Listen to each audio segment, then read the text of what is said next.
Boa noite, irmãos. Como é bom estar junto ao nosso Pai, como é bom adorá-lo e como é bom pertencer ao seu reino. Isso é maravilhoso. Nosso coração se enche de alegria, coisa que o homem natural não pode sentir, não pode ter. Mas pelas infinitas misericórdias de Deus, nós podemos sentir isso. Isso está à disposição de todos. Que Deus abençoe a sua vida nesta noite, você que está com o seu coração aberto para ouvir a palavra de Deus, para conhecer um pouco mais dele, do que Ele quer da nossa parte. Deus faça algo tremendo na sua vida, no seu coração. Abra a sua Bíblia em João 15:15.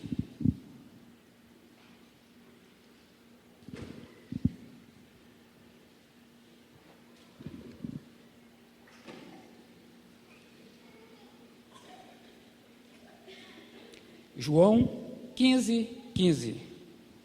Obrigado, Zé. Obrigado. Diz. Então vamos ler aqui. Fica melhor, né? Nessa versão.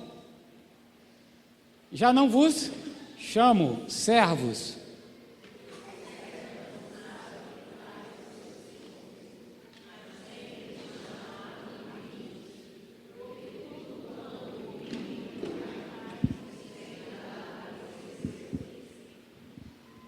Vamos ler de novo? Bem forte agora.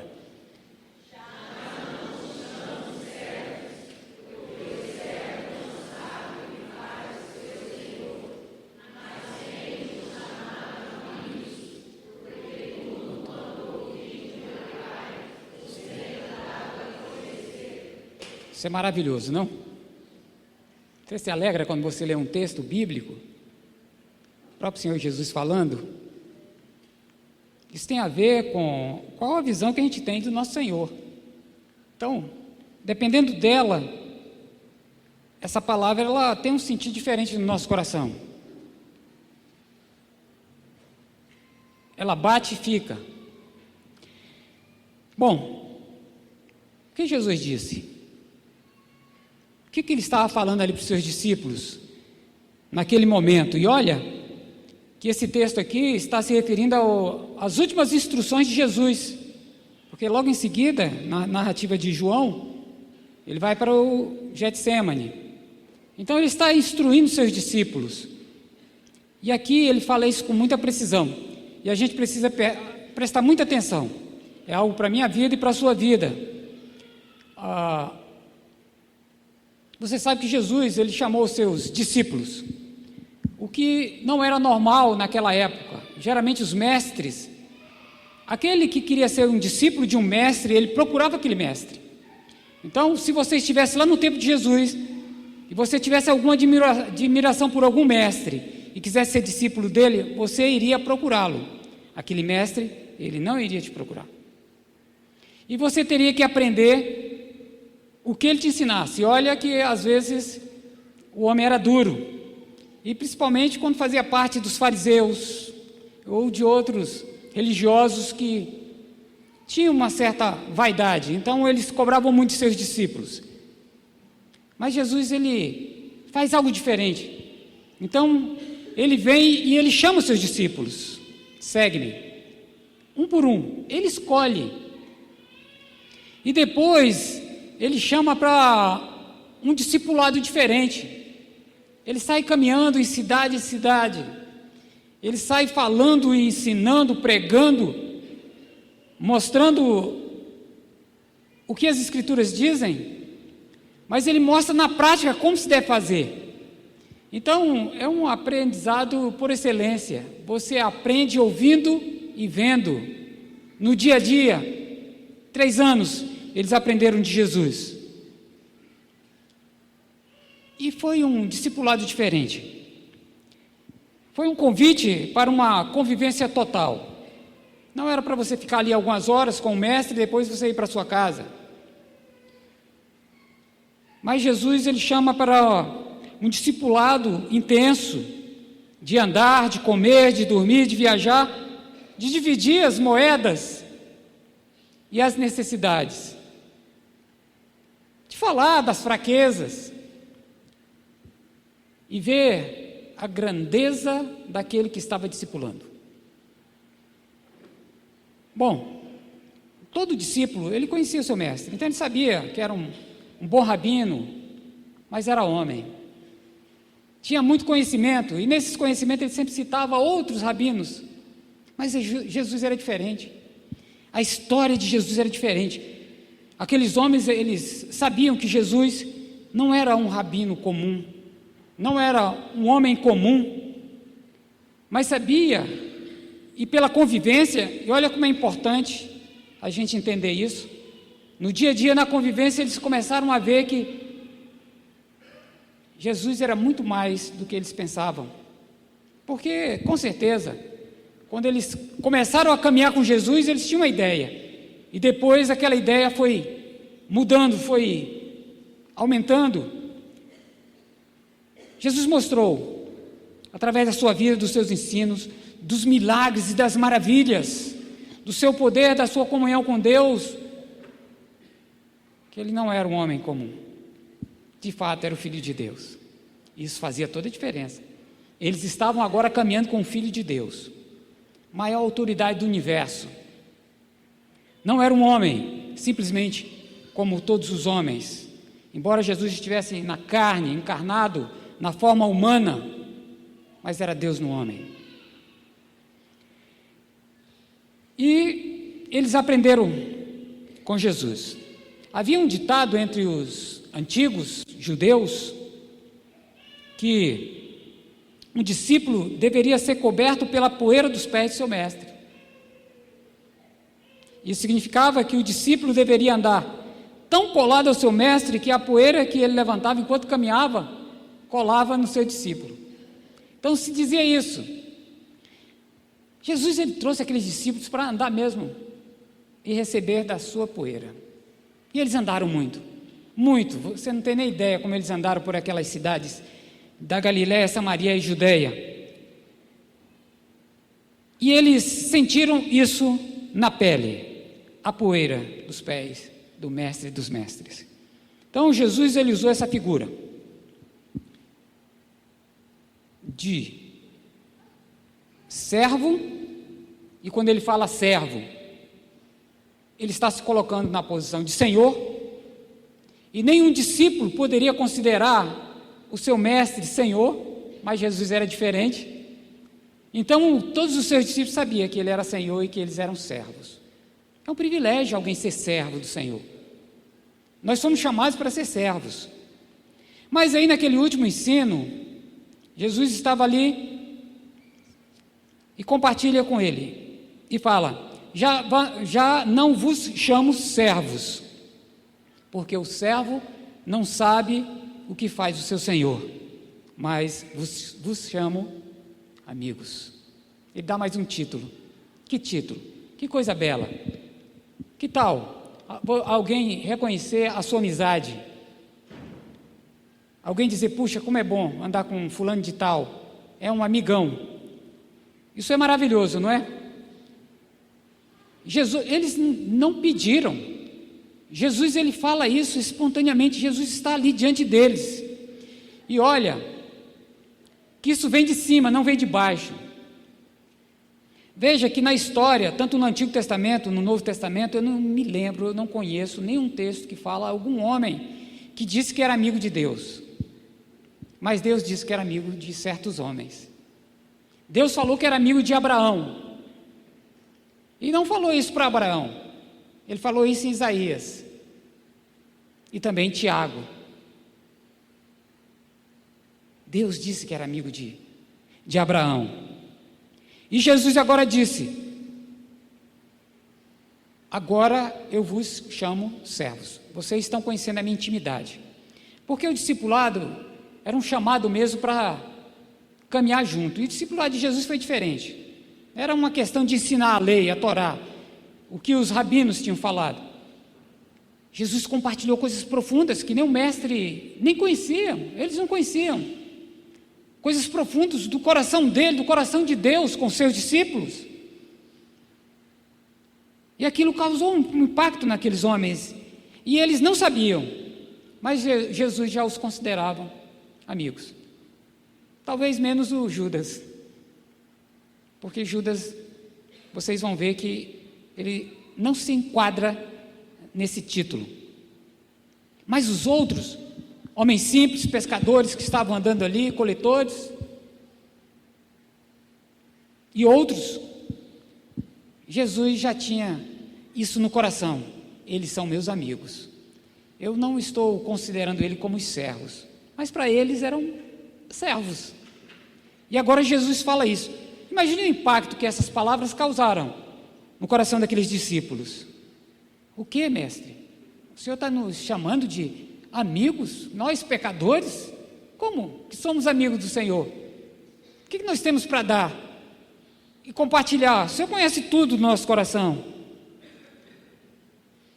De fato, Jesus, ele chama essa palavra maravilhosa: vós sois meus amigos, porque tudo quanto eu ouvi de meu Pai vos dei a conhecer. E é verdade. Se você transitar pelos evangelhos, você vai ver Jesus falando toda hora do Pai, das coisas eternas, de como os discípulos deveriam se comportar, o que eles deveriam fazer. Então, foram ensinos gloriosos. Mas para Jesus, aqueles discípulos eram amigos, amigos de Deus. Que coisa maravilhosa você ser um amigo de Deus. Só que essa palavra, ela se estende a todos os discípulos de Cristo. Não ficou paralisada ali só para aquele grupo. Aqueles que amam, aqueles que se rendem ao Senhor, aqueles que têm Jesus como único e suficiente Salvador, eles passam a ser amigos de Deus. Isso é algo maravilhoso.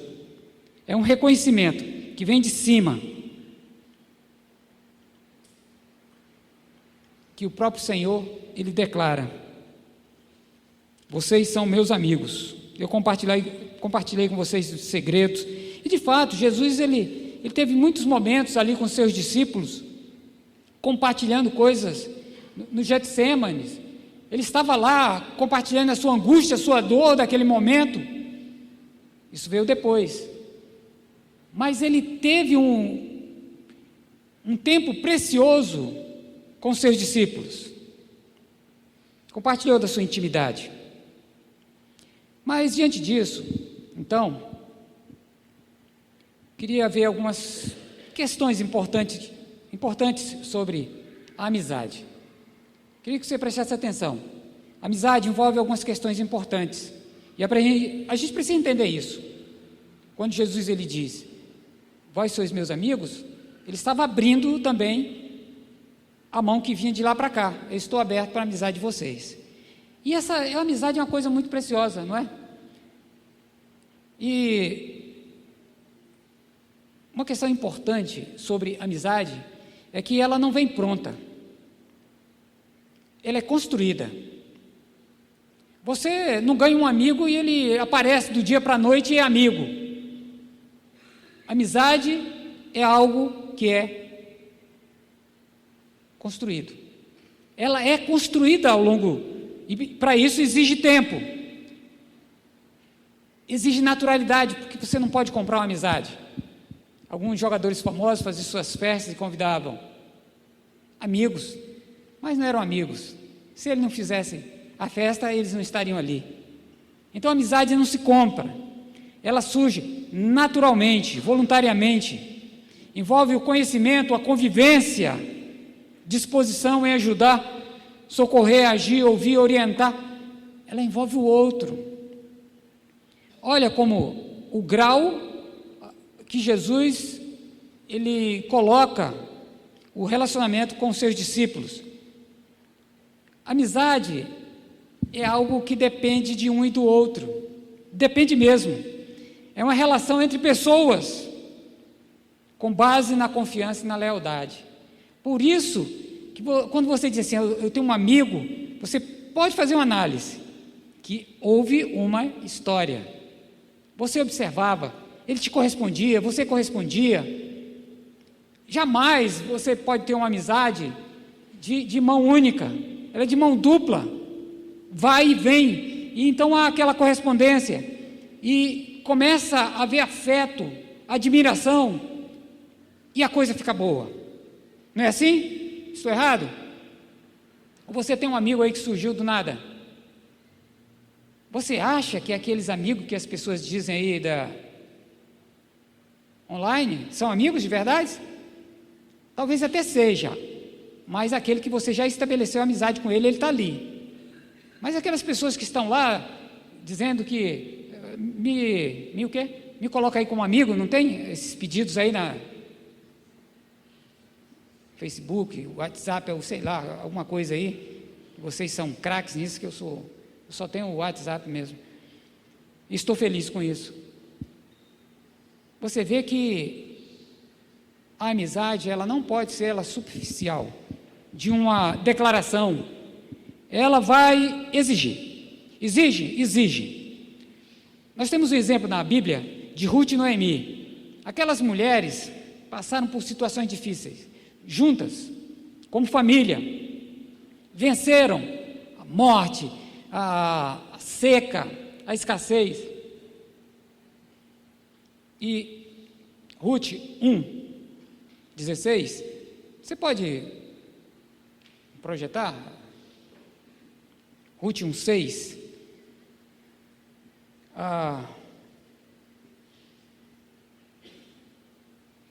Ruth 1:6.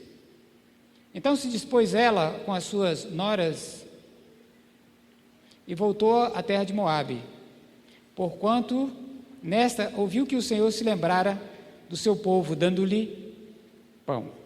Passa mais um pouco. Mais um pouco. Disse-lhe Noemi: ide voltai cada uma à casa. Que casa? De sua mãe. E o Senhor use de benevolência para com vocês, como vocês usaste comigo, com os que morreram também.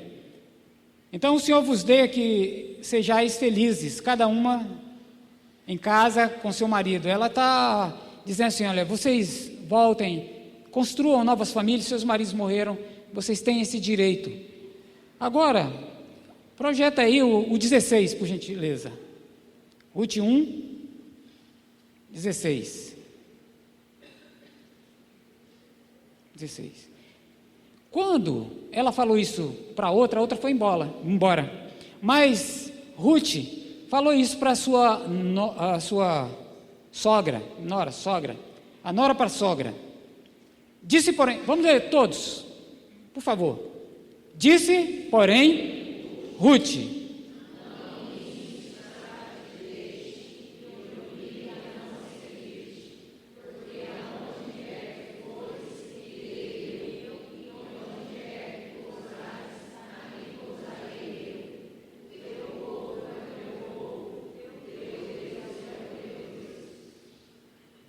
mais um.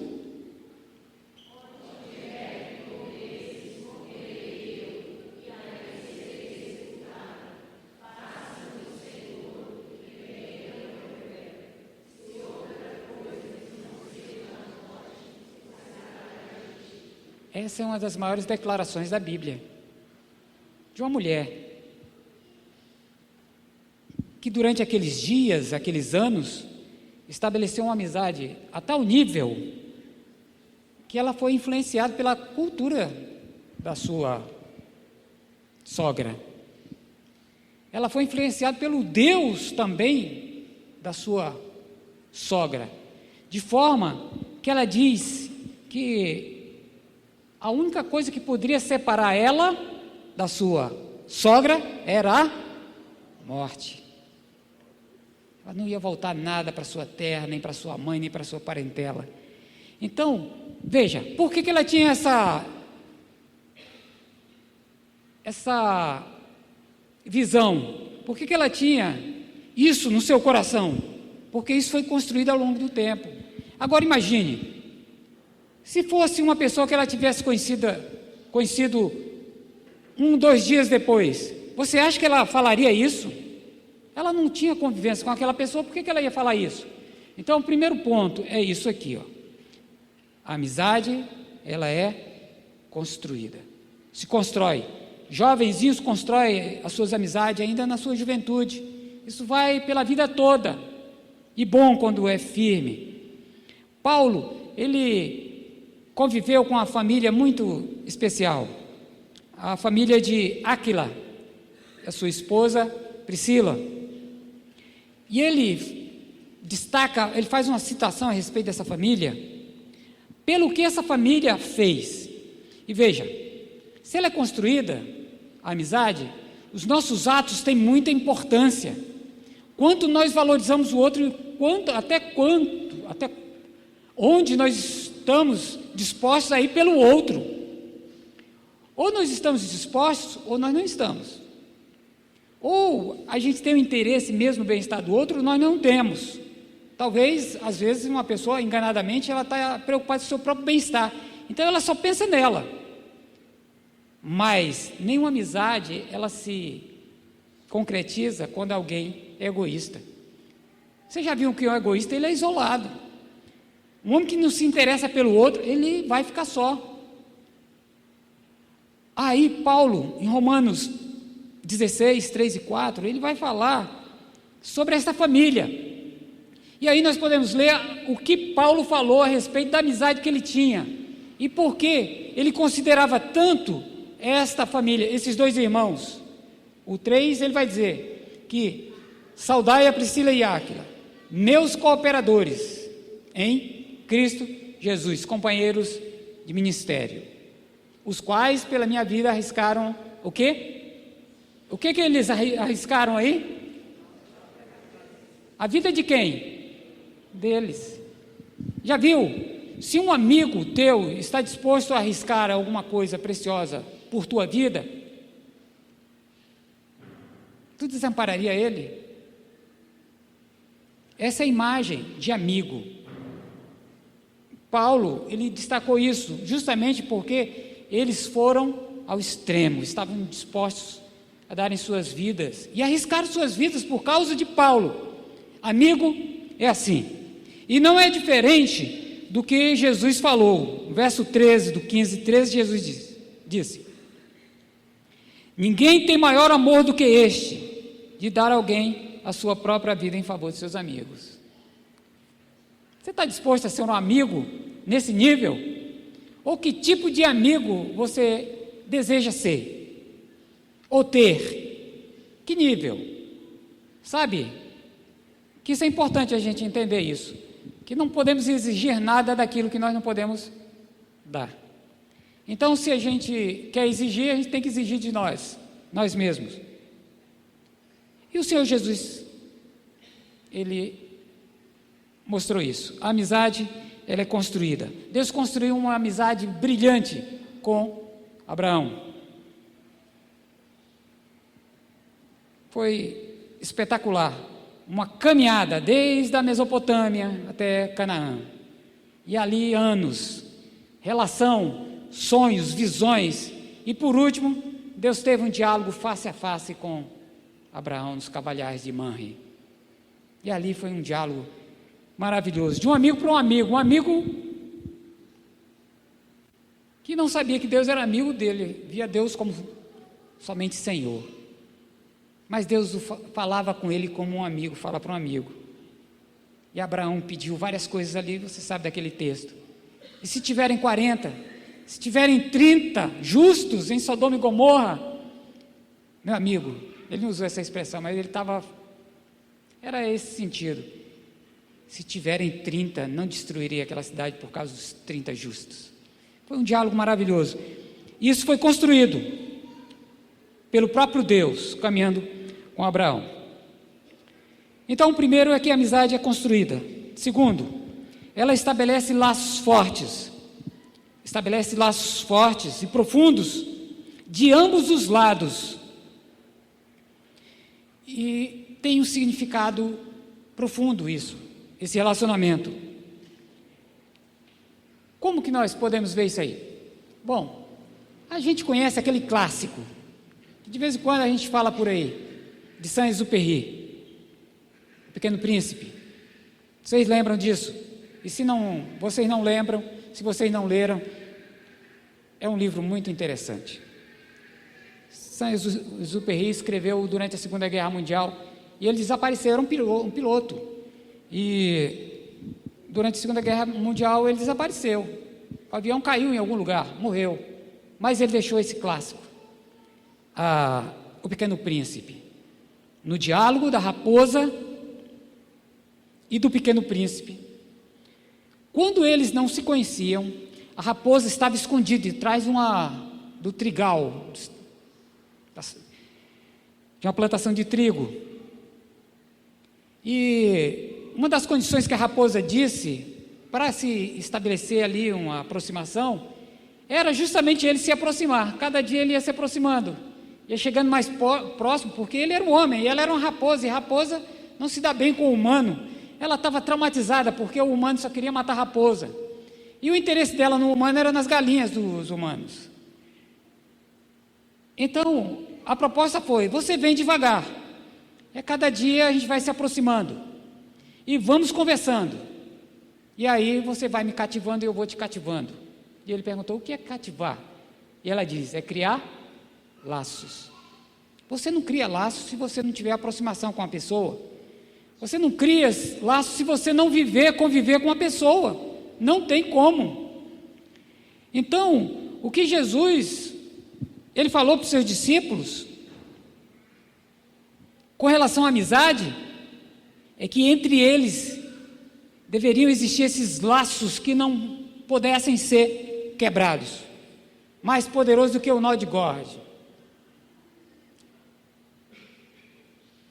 A raposa, ela disse algo muito interessante com relação aos laços, ao cativar. Ela diz: depois que você cativa alguém, essa pessoa passa a ser única. Ela não seria mais uma raposa comum e nem o Pequeno Príncipe um menino qualquer. Ele era único no meio de uma multidão. Ela tinha agora relação, intimidade com ele. Aí ela vai dizer: o tempo que você perdeu com a sua rosa, lembrando lá da rosa que ele tinha no mundo dele, que ele só convivia com aquela rosa, aguando todo dia, é que fez ela ser tão importante. Em outras palavras, ela está dizendo: o tempo que você gastou comigo me fez ser importante para você, e você é importante para mim, porque quando ele disse que ia embora, ela chorou, disse que ia chorar. Você entende? Como criar laços, esses laços fortalecem uma amizade. Você não passa a ser uma pessoa comum como qualquer outra. Agora você é visível no meio da multidão. Tá, posso contar com ele, com ela. É algo diferente. Você passa a ser importante no meio da multidão para aquela pessoa, embora os outros não vejam. É coisa de coração, né? O tempo que se perde, não se perde, ganha, é investimento. Então, um marido que investe tempo com a sua esposa, ele não está perdendo tempo, ele está ganhando, vai fortalecer os seus laços. Mas se isso for deixado de lado, a coisa vai ficar fraca, fragilizada, porque de fato, quando nós investimos no outro, não perdemos, nós ganhamos, e o outro passa a ser importante. Na amizade, o outro é mais importante do que eu, o outro é melhor do que eu preciso me preocupar, eu preciso fazer o que tiver ao meu alcance, para que ele esteja bem, para que ele esteja feliz. É uma preocupação com o outro. E Jesus investiu de tal forma que os seus discípulos experimentaram isso na sua convivência. E Jesus se tornou único, tão único, que aqueles homens viveram as suas vidas para Jesus e morreram por ele. E é assim que acontece. Jesus passou a ser o maior amigo, e de fato, ele é o maior amigo. Então, outra coisa, a amizade, ela exige o compartilhar da intimidade. Compartilhar da intimidade, você não compartilha da tua intimidade com alguém estranho, que ela não tenha cativado seu coração, que você não tenha laços com essa pessoa. É uma loucura alguém chegar e começar a falar do seu íntimo para alguém que você não conhece. E por acaso eu vi isso num ônibus. Meu Deus, eu estava viajando para o Paraná, uma senhora na minha frente, sentou ali no banco, tinha alguém e ela começou a falar, e daqui a pouco falou da família, do filho, da tia, falou a vida dela toda. E eu fiquei só pensando, meu Deus, como é que a pessoa abre o livro da sua vida assim? Mas será que ela estava construindo uma amizade? Não, ela estava falando, porque só ela falava. Eu estava com pena do rapaz que estava do lado dela. A vontade de falar e às vezes não constrói, abre as particularidades da sua vida, mas a amizade, ela exige isso, compartilhar de intimidade com o outro, com pessoas que a gente confia, porque já estabelecemos laços. Então Jesus compartilhou muitas coisas com os seus discípulos, e isso criaram laços poderosos ali. Diante do que vimos, então eu quero fazer ainda mais algumas perguntas, para a gente concluir. Eu acho que você está atento, você gravou tudo. Se não guardou, não é problema meu, problema seu. Algumas perguntas. O que é preciso para ser amigo de Jesus, amigo de Deus? Primeira pergunta. O que é preciso uma pessoa fazer para ser amigo de Jesus? Sem dúvida, desfrutar da sua intimidade. Porque é impossível alguém ser amigo de Jesus se não buscar a intimidade, conhecê-lo, participar da sua salvação, conviver com Ele, amá-lo. É impossível. Primeira coisa. Então, participar da sua intimidade. Tem várias formas de a gente fazer isso. O salmista, Salmo 24, 14, disse: a intimidade do Senhor é para os que o temem, os quais Ele dará a conhecer a sua aliança. O que o salmista está dizendo é que coisas preciosas do coração de Deus, essas coisas são reveladas para o coração daqueles que o temem. Até mesmo na Bíblia. Se você teme a Deus, você lê um texto, você pode compreender perfeitamente. Deus pode revelar coisas ali que às vezes não estão tão claras. Ele te dá a compreensão. 2. O que é requerido para ser um amigo de Deus? O que é ser um amigo de Deus? É desfrutar da sua intimidade. E o que é requerido para ser um amigo de Deus e da parte de Deus? Deus requer? É só assim chegar e dizer: sou amigo de Deus, tudo bem? Quer dizer, amizade são palavras proferidas? Não é. Não é. Então, como é que a gente descobre isso? Verso 12. Estou quase concluindo. O que diz aí o verso 12 aí, do 15? João 15, 12. O meu mandamento é este: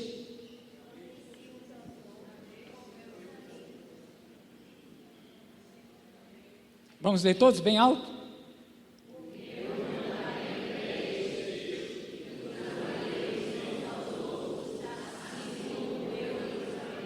Você viu que ele colocou uma medida? É uma ordenança. Ele não está pedindo que eu tenho que... É uma ordenança. Ele está dizendo que a condição para alguém ser um amigo dele, antes de ser amigo, ele diz: ele precisa guardar o meu mandamento. E qual é o mandamento que ele mandou aqui? Ele está falando para o discípulo ali, está tudo no mesmo texto. 14 diz assim: vós sois meus amigos se fizerdes o que eu vos mando. Mas antes, no 12, ele disse: o meu mandamento é esse, que vos ameis uns aos outros. O que ele estava dizendo? Vocês, meus discípulos, vocês precisam amar uns aos outros. Vocês não vão amar ninguém de fora se dentro aqui da comunidade, entre vocês de fato não estiverem dispostos a darem as suas vidas pelo outro. Vocês precisam estabelecer uma amizade de tal ponto que vocês caminhem não pensando em si mesmos, mas no outro. E se necessário for dar a sua vida, dê pelo outro. Mas era necessário o quê? Amar. Não é isso? Meu mandamento é: vos ameis uns aos outros. Então, é um mandamento do Senhor. Amar. Assim como eu fiz, assim como ele fez. Quando ele disse: ninguém tem maior amor do que esse, de alguém dar a sua vida. Ele ia dar a vida por eles, por nós, pelos que virão ainda. E ele usou aqui aquele amor incondicional no seu grau mais elevado. Então, o que ele está dizendo aqui é que a gente precisa desenvolver, e amor é desenvolvido. Ele não nasce do nada, ele é, disse alguém e é verdade. Alguém não... ninguém ama se não quiser. Se você não quiser amar a pessoa, você não vai amar, é verdade. Você precisa querer amar a pessoa. E isso é uma condição que está no nosso interior, ela é desenvolvida. Então você começa a olhar, peraí, não é bem assim. Às vezes a pessoa só olha os defeitos e não vê as qualidades que o outro tem. É um mandamento de Deus. Se você for amar alguém pelas qualidades, então, peraí, às vezes, quando nós olhamos para nós mesmos, nós temos mais defeitos do que qualidades. Nós devemos olhar nessa ótica do Senhor Jesus, construir diariamente. Então, eu escolho amar, com atitudes, com gestos, com confiança, com respeito, e isso vai desenvolvendo no nosso coração. Aquilo que eu espero do outro eu faço, eu tenho que fazer. É algo que vai desenvolvendo no dia a dia, envolve a proteção, ver o outro bem, elevar e nunca rebaixar, como disse alguém, fortalecer e nunca enfraquecer o outro, alegrar e nunca entristecer, é investir na vida do outro. Quando a gente faz isso, a gente está desenvolvendo isso que já está dentro de nós. Deus colocou isso dentro de nós. O grande teólogo John Gill disse: amar consiste em um afeto cordial, forte, gentil, amável, e um verdadeiro deleite em ver o outro feliz e o seu bem-estar. É isso aí. Então ele é desenvolvido, assim como foi desenvolvida aquela amizade brilhante entre Jonatas e Davi, a ponto dele tirar a sua couraça de guerra, seu cinto, sua capa, seu escudo, e presentear a Davi, porque viu que Davi era um homem bom, um homem prudente nas batalhas, um homem que respeitava o pai dele. E olha, que Jonatas era um príncipe, filho do rei, e Davi era um moço que agora que estava sendo visto, um herói, um homem admirável, que acabara de matar um gigante guerreiro, mas estabeleceu-se ali uma amizade de proteção. Jonatas protegeu Davi várias vezes de Saul, quando Saul queria matá-lo. Ele mandava recado, avisava, fazia qualquer coisa, é meu irmão do coração. Então isso era um relacionamento profundo de confiança. Ele amava, era um amor cordial. Então Jesus, ele fala isso aos seus discípulos, que nós devemos colocar em prática aquilo que ele falou há 2000 anos atrás, que serve para nós, que devemos amar uns aos outros, assim como ele foi capaz de nos amar e entregar sua vida por nós. E é o mandamento, principal mandamento: amar o Senhor Deus de todo o teu coração, de toda a alma, de todas as tuas forças, de todo o teu entendimento, e ao teu próximo como a ti mesmo. Mas não vamos amar o próximo, não amarmos os nossos irmãos, aqueles que já fazem parte desse corpo maravilhoso de Cristo. A amizade com Deus, ela requer que amemos uns aos outros.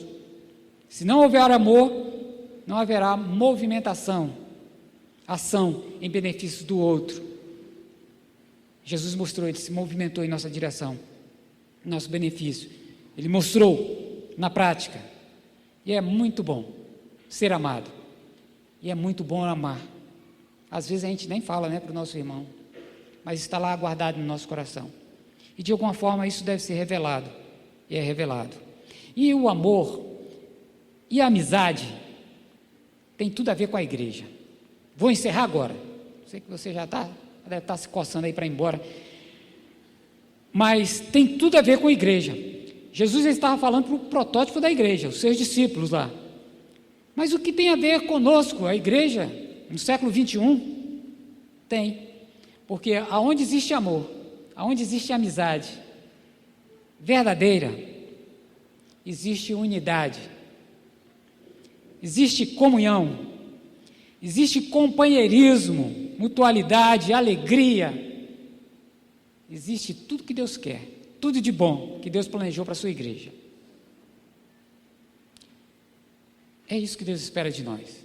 Então, quando desenvolvemos aquilo que Jesus falou, como resultado nós temos isso aí, uma igreja unida, a unidade, a comunhão, Deus passeando no nosso meio, fazendo coisas maravilhosas, porque onde não há unidade há divisão, e onde há divisão, Deus não está lá, é um reino dividido.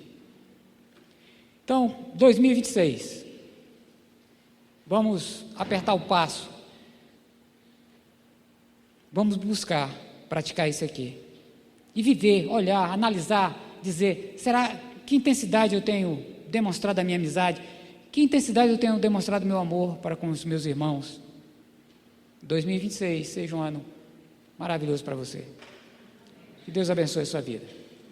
Que você tenha uma excelente semana e que Deus o guarde você e guarde a sua família. Deus o abençoe.